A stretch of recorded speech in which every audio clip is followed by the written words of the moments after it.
ओम नमः शिवाय। जय श्री राधे कृष्णा। माघ मास स्नान महत्तम कथा। ऋषियों ने कहा, सूत जी हमें माघ मास का महत्तम बताइए जिससे लोगों को पुण्य फल की प्राप्ति हो।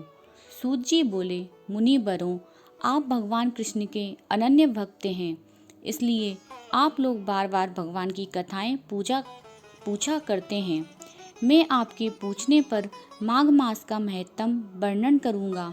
जो सुबह सवेरे स्नान करके इस महत्तम को श्रवण करते हैं, उनके पापों का नाश हो जाता है एवं पुण्य में वृद्धि होती है। एक समय की बात है, महाराजाओं में श्रेष्ठ राजा दिलीप ने यज्ञ का अनुष्ठान पूरा करके ऋषियों द्वारा मंगल विराम करके स्नान किया। उस समय संपूर्ण नगरवासियों ने उनका बड़ा सम्मान किया। बाद में राजा अयोध्या में रहकर प्रजाजनों की समय समय पर रक्षा करने के लिए गुरु वशिष्ठ जी की अनुमति लेकर प्रजा का पालन किया करते थे। एक दिन उन्होंने वशिष्ठ जी से कहा, मैंने आपसे प्रसाद लेकर आचार, दंडनीति, नाना प्रकार के राग धर्म, चारों वर्णों एवं आश्रम के कर्म, दान, यज्ञ, अनेकों व्रत एवं उनके उद्यापन तथा भगवान विष्णु की पूजा सबके बारे में सुना है। अब मुझे माघ स्नान फल सुनने की इच्छा है। जिस विधि से इसे करना चाहिए वह मुझे सुनाइए। गुरु वशिष्ठ जी ने कहा, राजन, मैं तुम्हें माघ स्नान का महत्तम सुनाता हूँ। जो मनुष्य होम, यज्ञ आदि किए बिना ही उत्तम गति पाना चाहते हैं, वे माघ मास में प्रातः काल बाहर के जल में स्नान जरूर करें। जो गऊ, भूम, तिल, वस्त्र, स्वर्ण आदि वस्तुएं दान किए बिना ही स्वर्ग जाना चाहते हैं, वे माघ मास में सुबह सवेरे स्नान अवश्य करें। जो 3 दिन तक रात तक उपवास, जागरण एवं अपने शरीर को दुर्बल किए बिना ही स्वर्ग जाना चाहते हैं, उन्हें भी माघ महीने में प्रातः काल स्नान करना चाहिए। बैशाख में जल और अन्न का दान ही उत्तम है। कार्तिक में तपस्या एवं पूजा उत्तम है एवं माघ मास में जप, होम और दान ये विशेष हैं। जिन लोगों ने माघ में स्नान, विभिन्न वस्तुओं का दान एवं विष्णु भगवान की आराधना की है, वे ही दिव्य धाम में आनंद पूर्वक निवास करते हैं। वे वस्तुओं के त्याग एवं दान से पुण्य फल की प्राप्ति करते हैं। माघ सदा धर्म का साधक होता है। यदि सकाम भाव से माघ स्नान किया जाए तो मनोवांछित फल की प्राप्ति होती है एवं निष्काम भाव से स्नान आदि करने से मोक्ष की प्राप्ति होती है। निरंतर दान करने वाले, वन में रहकर तपस्या करने वाले एवं निरंतर अतिथि सत्कार करने वाले मनुष्यों को जो दिव्य लोक प्राप्त करते हैं, वे ही माघ मास में स्नान करने वाले मनुष्यों को वो फल की प्राप्ति हो जाती है। अन्य पुण्यों से स्वर्ग में गए हुए मनुष्य पुण्य समाप्त होने पर वहां से लौट आते हैं, किंतु माघ स्नान करने वाले मानव कभी भी वहां से लौटकर नहीं आते हैं। माघ स्नान से बढ़कर कोई पवित्र एवं पाप नाशक व्रत नहीं है। इससे बढ़कर कोई तप एवं महत्वपूर्ण साधन नहीं है। यह परम हितकारक एवं पापों को नाश करने वाला है। महर्षि भृगु ने मणि पर्वत पर विद्याधर से जो कहा, माघ मास में जब सूरज की ललिमा बहुत अधिक हो, तब गांव के बाहर नदी, तालाब आदि में नित्य स्नान करना चाहिए। वह माता पिता के कुल की 7 पीढ़ी का उद्धार करके स्वयं देवताओं के समान शरीर धारण करके स्वर्गलोक में चला जाता है। दिलीप ने पूछा, ब्राह्मण महर्षि भृगु ने किस समय विद्याधर को धर्मोपदेश दिया था, बताने की कृपा करें।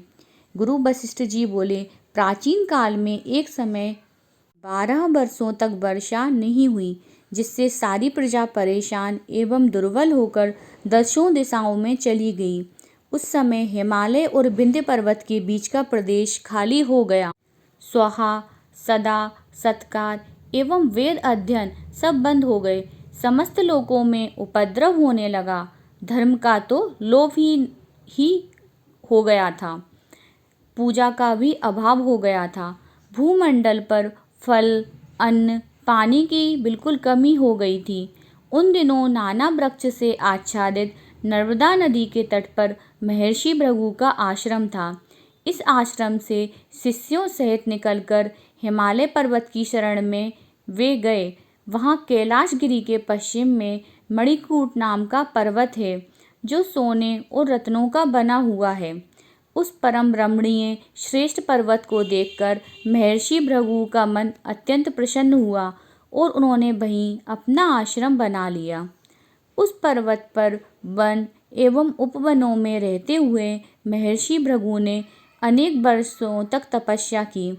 इस तरह जब महर्षि अपने पर्वत पर निवास करते थे, एक समय एक विद्याधर अपनी पत्नी के साथ उस पर्वत से नीचे उतरा। वे दोनों महर्षि के पास आए एवं उन्होंने उन्हें प्रणाम किया। अत्यंत दुखी भाव से वह एक और खड़े हो गए। उन्हें इस अवस्था में देख महर्षि उठ खड़े हुए एवं उनके दुखी होने का कारण पूछा। विद्याधर प्रसन्नता के साथ बताओ, तुम दोनों इतने दुखी क्यों हो? विद्याधर बोले, मुनि श्रेष्ठ, मेरे दुख का कारण सुनिए। विद्याधर बोला, मुनि श्रेष्ठ, मैं पूर्व का फल पाकर देवताओं का शरीर, दिव्य लोक एवं दिव्य नारी का सुख एवं दिव्य भोगों को पाकर भी मेरा मुख व्याघ्र जैसा हो गया है। न जाने किस दुष्कर्म का फल उपस्थित हुआ है। यही सोचकर मुझे शांति नहीं मिलती है। यही मेरी चिंता का कारण है। ब्राह्मण, एक और कारण है जिससे मेरा मन व्याकुल हो रहा है। यह मेरी पत्नी सर्वगुण संपन्न, मधुरभाषी एवं सुंदर है और स्वर्गलोक में शील, उदारता, यौवन एवं गुणवती है एवं इसकी समानता वाली एक भी स्त्री वहाँ नहीं है। कहाँ ये इतनी सुंदर और कहाँ मेरा जैसा व्याघ्र मुख वाला पुरुष। मुनि श्रेष्ठ, मैं इसी बात को मन ही मन चिंता करके परेशान रहता हूँ। ऋषि भृगु ने कहा, विद्याधर, पूर्व जन्म में तुम्हारे द्वारा जो अनुचित कर्म हुआ है वह छोटा ही क्यों ना हो, पर परिणाम भयंकर हो जाता है। विद्याधर, पूर्व जन्म में माघ महीने में एकादशी को उपवास करके द्वादशी के दिन शरीर में तेल लगा लिया था। इसी से तुम्हारा मुख व्याघ्र के समान हो गया है। एकादशी का व्रत करके द्वादशी को तेल का सेवन करने से तिलानंदन पूर्वा को भी कुरूप शरीर की प्राप्ति हुई थी। वे भी अपने शरीर को देखकर उस दुख से बहुत दुखी हुए और वे भी गिरिराज हिमालय पर जाकर गंगा जी के किनारे स्नान करके प्रसन्नता पूर्वक स्नान पर बैठ गए थे एवं उन्होंने संपूर्ण इंद्रियों को वश में करके हृदय में भगवान का नाम जपना आरंभ किया। उन्होंने ध्यान में देखकर भगवान का श्री विग्रह ध्यान में देखा। उन्होंने देखा कि नूतन नील मेघ के समान श्याम हैं, उनके नेत्र कमल दल के समान विशाल हैं।